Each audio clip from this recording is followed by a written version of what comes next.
Most of the time when you see an avatar that a business has, it's often very vague. Like it's like 35 to 45-year-old soccer mums who have a stressful life and who are run off their feet. And that applies to half the population, let's say, or a very large percentage of the population. So if you want to do avatars right, you really want to go deep. You want to understand, what's the core story, or what is your core story? What's your life story? And then you want to be really looking at what's your unique selling proposition? What do your customers say about you? For instance, I talked with a client recently, and they haven't been positioning themselves in this way, but 80% of their clients were, investors in this case. And it just makes sense then based on that. So this is in the building industry.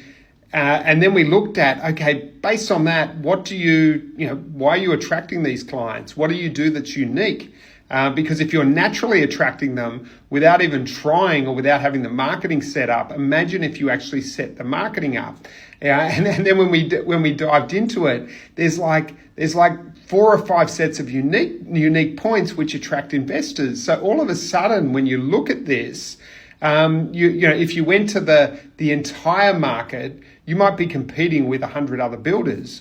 But if you niche in like this, there might be no other builders who can actually do what you do, have your experience with doing developments, for instance, and who have your background and all of that from your core story, who can do that. So all of a sudden you have a market of one. So when someone found you, they're like, oh my God, I finally found that person. It's sort of like, you're going to a medical professional and you've got some weird health condition. And as soon as you walk in, the medical professional talks to you and he says, do you wake up at like 2:57 in the morning every night, with an itchy knee? And you're like, oh my God, so finally someone understands me, they get me. Now you might not be able to get to that level of precision, but you want to get to that level of precision as high a level of precision as you can. When you communicate, that client goes, finally someone gets me.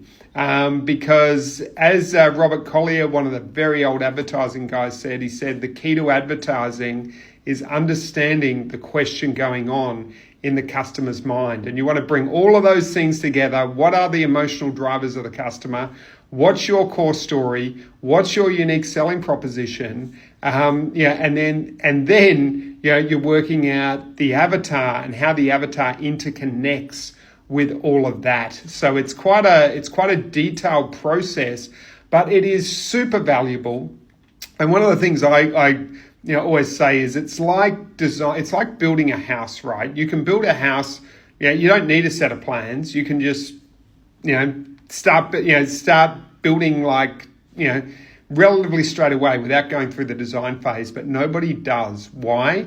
Because it would be a disaster if you did in many cases. So if you don't go through the design stage, it's the same with marketing.